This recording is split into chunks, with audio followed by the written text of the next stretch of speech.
Hello and welcome everybody, I'm one proud Bavarian and this is Crusader Kings 2 in the Historical Immersion Project mod. We are going to start a new roleplay series today and it is going to be probably the greatest that I have ever done. I'm excited for this one. You know, not every great story begins with a hero smiting his enemies and striking them all down in order to build his new empire. Some stories begin just with a baby crying as monks save it. And that is exactly the story of our good old candidate for victory, the candidate for glory that we have here, the Ishkan Symeon, the devil. Now we're going to roleplay heavily in this series, so I would advise you, if you don't enjoy this, then this is probably not for you. If you do, then make sure to subscribe to the channel so that you can see every new video. And God, it feels awful to say that, but I want to mention it just in case, you know. We are going to be Ishkan Symeon the devil. We are living in Hayk, which is Armenia, so we're living in eastern Armenia, which is de jure a part of it, but de facto it is independent. And let's just load in here. This is the first time that I start with a customized character, which is why we're loading in. Ishkan Symeon the devil was essentially rescued by monks over here at Lake Sevan when the king of Hayk, the king of Armenia, Tagawagagig, gave the command to drown his illegitimate son in the waves of Lake Sevan. The monks, of course, have a monastery very close to this lake, and they saved him. They saved his life, and they made sure to bring him up well, because they understood what kind of person they had right in front of them, right there. Now, once he turned 16, they told him about what went on and who he was, and it broke him. It made him into a lunatic that was still hell-bent, of course, on reclaiming what was denied from him, his title, his luxury, and his glamour. But the monks kept him hidden for 4 more years in order to assure that he would be a bit more stable once he took power, and then they essentially brought him into the region that was under their control. Yes, you know, monasteries, especially in these mountainous areas, were the center of everything, oftentimes, because they were the only ones willing and able to organize trade, to organize logistics, to know, you know, they knew how to read and how to write, and they were the ones to save the souls of the people living here. So he was brought up by them, but he was not brought up in the local faith, in the apostolic faith. Instead, the monastery was one of the rare ones, but still existing Messalian ones. Messalianism, frankly, quite right. It is the best heresy, hands down, in the entire land. H.I.P. made it even better. Messalianism is amazing. If you haven't played it, if you haven't checked it out, then make sure to watch this playthrough, because it is going to become great. Let me read this here.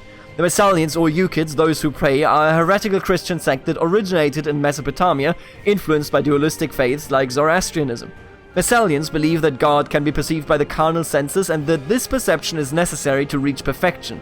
Each person is born with an inner demon, and only intense prayer can drive it out.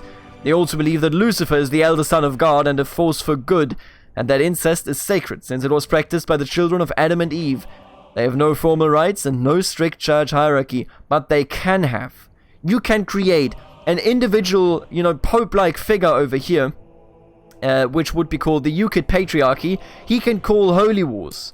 We can create that. We can also, you know, as you know, we can marry our siblings and close kins, because that is, you know, essentially a related kind of, you know, philosophy that came from Zoroastrianism. And the most interesting belief of this entire religion is that the entire physical sphere is evil. This is why they say Lucifer is actually good. He is treated as a son of God. And the demiurge is the only thing that is bad. The demiurge being a concept from ancient Greek philosophy, essentially being the creator of all that is physical, that is real. And as they perceive all that is physical as evil, they say the demiurge is the ultimate enemy. It makes it interesting because in their own language, it means that if you are, you know, if you touched the essence of God, you can do whatever you want in the material plane. There's no morality anymore, because morality is something created by the demiurge. It is something that is not a part of the essence of the spirit. Now, with that being said, let's just pick an ambition. Our ambition is going to be to become the king of Hayk. We will take what was ours, or what should be ours. We are also theology oriented. Now you will say, hey, wait a minute, but you're not actually the son of this man. I don't see you here. Well, they have an amazing trait in H.I.P, the customized ruler dynasty. That allows us to click on any portrait of any living person and say, set as relative. I'm going to make this man my father. And since I gave myself the bastard trait, we will now be a cadet branch of the Bagatut, what is the name? Bagratuni dynasty. And the Bagratuni dynasty also has a bloodline, blood of Bagrat, one of the oldest Christian dynasties in the world. The children of Bagrat have made Georgia and Armenia flourish throughout the centuries. So we are now a bastard son of Tagbor Gargic, and our dynasty is named Hayk after the country, but also after, you know what, after the country was named, because there was a great hero in, I think, like 3500 BC, who was named Hayk, and he is the father, the patriarch of Armenia, so we are claiming to be a descendant of his.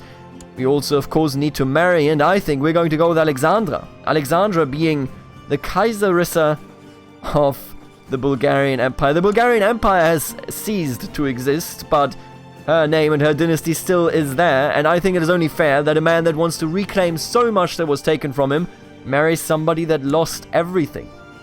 Now, a minor problem here is that we don't have anybody of our religion to actually put into important positions here, so I'm currently just going to go with people, you know, that aren't hating us, but we need a holy man, and I'm going to recruit one in a second. We need a holy man to make sure that we get the right one there. As long as they don't, you know, thoroughly hate us, I'm okay with it. My initial plan kind of is to maybe get a claim on Aran, and then kind of blob into this direction, but we'll have to see if we can even do this. Let's unpause. This will be an exciting playthrough. We are, of course, I, you know, kind of gave you his backstory, but let's explain who he is. Ishkan Symeon is very well educated in theology, as you can see right here. He is zealous and very read, you know, well read. He's an erudite, but he also is ambitious, proud, and quick. I think that is going to be a wonderful future for our dynasty, or at least I'd hope so. Let's do this. Thank you for this. That's entirely correct. I need some piety, because with that, and yeah, this is what I thought. The Hayk usually goes to war against the Rawadi Amirat, and that is exactly what happened here. They're gonna wear each other out, and hopefully we will be there to come in and destroy them. We're making good money, honestly. And our piety, by the way, it's 1018, just for the record, if you weren't aware. This is the standard start date in H.I.P. But I think, you know, we're gonna gather some money, and then we're gonna go in and try to get some... Excuse me? What was that? What was that? Alright, well. I need 25 piety to recruit a priest. So let's do just that. There you go. Toggle employment decisions. Invite a holy man to the court. Ah, it's a lady. That's fine. Ladies are welcome here in Messalianism. There's no discrimination against them in, you know, the usual regard. I don't think the law actually changed, yeah. But we would definitely be able to just do it. Interesting. Why would I... Interesting that I could change it. None of these must be true. Oh yeah, in that case, yeah, we'll be fine. Okay, I will. We might have to have women be, you know, get equal rights here. I think that is only fair. But what I'm most interested in are the decisions right here. As a Messalian, you can expel the demons. The Messalians believe that sins are literal demons that exist within the body, and that the only way to rid oneself of a sin is to endure ritual fasting and rigorous prayer until the demons are forced out.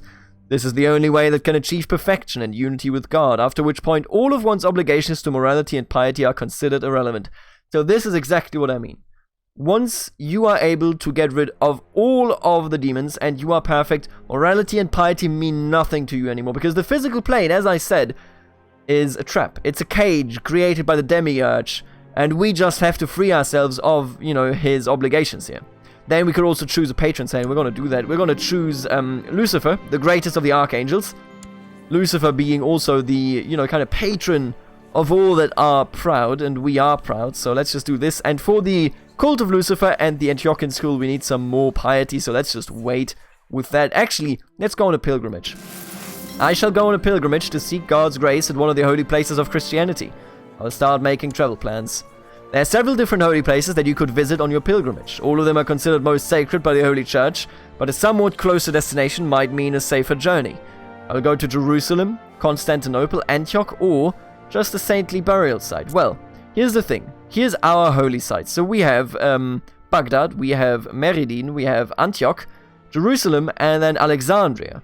Constantinople, while still being important, of course, because as this heresy was founded back in the day in like 400 something in Mesopotamia, they of course were looking towards the Basileia Romaion as the most important realm in the region. But we are going to go to Antioch, the capital of our faith, you could say. My things are packed, everything is in order, ancient Antioch awaits. Let's go. You lay awake at night reflecting on your pilgrimage. It's an inner journey as well as a physical one, but you can be sure of which destination it will take you to. But can you be sure? And do you even want to have that certainty? The mind wanders where it will, or it's alright here on the map. Time to get some sleep. You know what? The mind wanders where it will. No effect. Antioch. You have finally arrived at Antioch. This is the oldest city of Christianity, the first place where people actually began to call themselves Christian. St. Peter and St. Paul both worked here, as did St. Ignatius. It is a place where early Christendom was formed and defined, and it later expanded from here westwards to Rome and beyond.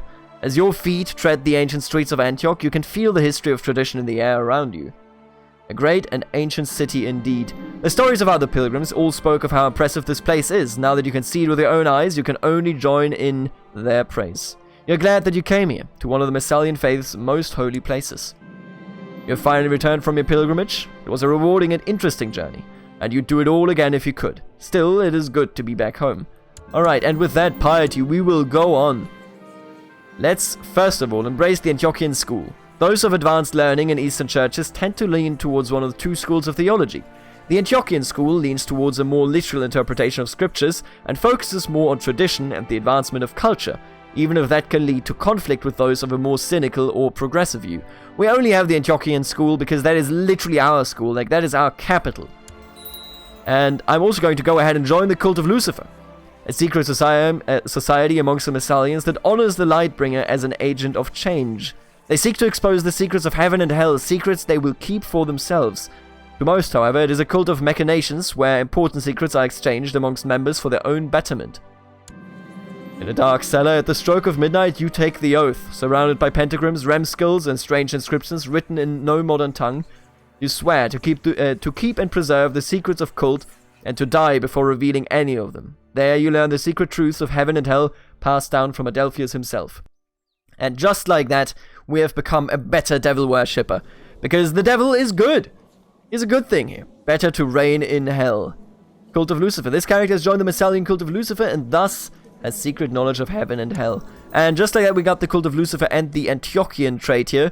Very, very nice. Now, why did I take those up? Because I personally believe that the cult of Lucifer is essentially the monastery. That is where he was brought up. That is what those people always talked about. But now, let's make sure that we know what we are fighting. So I don't want to get involved in this war. If I attacked him right now, that would just mean that he could pull all of his allies, right now only one, but that he could pull all of his allies into, you know, the war against me, which I surely don't want. Koshush Bagatuni, the wife of Tagawahovanis, Senechrim of Vaspurakan, has been spending a few times in Artsakh. It has been a very nice experience meeting her. Maybe our peoples are not that different after all. So she's my half-sister, married to Tagawahovanis, which I guess that means Johannes, as in, you know, the name. We could be friends. I'm not against having a non-aggression pact with this man. I got nothing against him. I only have something against this man. And that is also who I will go against. Tagor Gagik, my father, and now he might feel some sort of, you know... What's the word? Damn. He feels bad about sacrificing me, or, you know, getting rid of me because I was just illegitimate, but I do not forgive him. And the non-aggression pact there has been signed very well. He's dead. And just like that, we have the weak claim. So, we got a weak claim, as we were a bastard, on the kingdom of Hayk. Now, I don't know why that is, but we can always push it. I noticed this. I did a test game like 5 years in, and I can't tell you why, because I don't know. But we can push it no matter what. So, by the looks of it, we're now in a situation where we can actually push this and go ahead and destroy them. You have your own Wikipedia entry. Are you kidding me? Claim Hayk. Now, we can't do this yet, because we are not powerful enough. But we have a claim. And would this claim be inherited? Just for the record, yes. Oh, gorgeous. So we are not really under time pressure to begin with. And as you can see here now, they're joining him in the war there. So I definitely don't want to challenge him as is. You are being crowned, my nephew. Do we still have the non-aggression pact? Yes, we do. And you would even accept an alliance. I will attend. I respect you, nephew. David. The Vaspurakani coronation. I, David of the Arkruni dynasty, and with the blessing of the Lord, do hereby rightfully assume the crown of the kingdom of Vaspurakan. With those words does he become tug-of-war of Vaspurakan in truth, with each of his vassals lining up to bow before him and swear everlasting fealty. It is an impressive ceremony, led by Bishop Tatul the Wicked and full of pomp and circumstance, one that will write tug-of-war David into history. The streets of Vaspurakan are lined with Hayk crowds cheering, with everyone straining to get a look at the important personages that pass by on their way to the forthcoming feast. Long live tug-of-war David. Very, very nice. So, the way I look at it is, he could be a very good ally in our fight to reclaim our throne. And if he's willing to aid us, why wouldn't we? Now, we are directly in his, in his capital at his coronation in Vaspurakania, so I think this makes a lot of sense to, kind of, hey, buddy, don't want to buddy up and overthrow the Hayk dynasty? With the coronation ceremony finished, the newly anointed tug-of-war David retired to his castle for a celebration feast. The hall is packed with people. The lords and ladies of Vaspurakan, their wives and husbands, visiting apostolic rulers and emissaries. It will be a night to remember. Very nice. And now we are allies. Coronation feast finally draws to a close, with tug-of-war David giving a speech to those gathered that is barely heard over the raucous cheers. Long live the tug-of-war, long live the tug-of-war. Long live the tug-of-war indeed, quite frankly. And we can marry Kaiserissa Alexandra. She's being brought up in education stewardship. So if I marry her right now, I will have to make sure. And I'm actually gonna, I think I'm gonna take the gold. No, I'm gonna take the prestige here, I think. I would like you to be educated in that, of course. Even continue. Oh, we don't have anybody. Filippo, maybe, I guess. Alright, well, there you go. I could totally do this one. I could definitely do this one. Do you have any allies? It doesn't. Who are you aiding? Why are you in this war? Sivnik. Oh, it's your own war. Well, time to teach you a lesson, my friend. I will take everything surrounding Lake Savan. That is the lake that I almost drowned in. It will be mine. It will cost us 100 piety and 126 gold, but we will be good to go. I think, at the very least, we should be in a position to crush them. Especially if I call you in. Oh, it doesn't like me at all, does he? Alright, let's go crush him. That's how this works. Welcome to the war, my friend. Why do you hate me so? Called into war, that's okay. Oh, cynical versus Antiochian. Right, it's questionable behavior at feast. Nobody told me that I did something questionable at the feast. God damn it. Alright, I just made sure by calling him in anyway. I don't think we need him. Commander Brawl. Instead of drilling the commanders, Sparapet Zevada has been fighting them. There's truly a lack of discipline in your ranks. Disappointing. Very disappointing indeed. Alright, we're going to take some land here, which is very nice. It's good land too. Look at this. Could be a new capital, all things considered. We're going to become lord of this land. And then we already have a pretty good position to continue onwards towards crashing the party in Hayk. And that is exactly what we need to do. He just became a direct leader, that's okay. Was that just a peace offer? Are you offering me peace, buddy? No. Alrighty. My Sparapet has discovered a man of great military talent called Vaksank. Oh, that just reminds me. Auto-assign commanders. There you go. Alright, wonderful. The first war will be won in just a second here. There you go. Easy. And just like that, we've done it. And what I'm going to do is I'm going to push for the main centralization. Because that way I can actually keep everything that I now own. And we own a lot. Let it be known. We own a lot. Even one more bishopric over, one more barony over there. We're going to, get our levies ready here. I think this is going great. But I will tell you that I will end this first episode right here. The next one and everything thereafter will be about 30 minutes each, so it will get longer, or maybe like 25 to 30. Let's not overshoot. I hope that you enjoyed this story of Ishkan Symeon, the devil of Kachin, and I don't even think I mentioned why he's named the devil. Good God damn it, I constantly forget these things. And that is, of course, because he is a lunatic. I mean, the populace just called him that. right after. I will see you in the next episode. Thank you so much for tuning in. Later, alligator.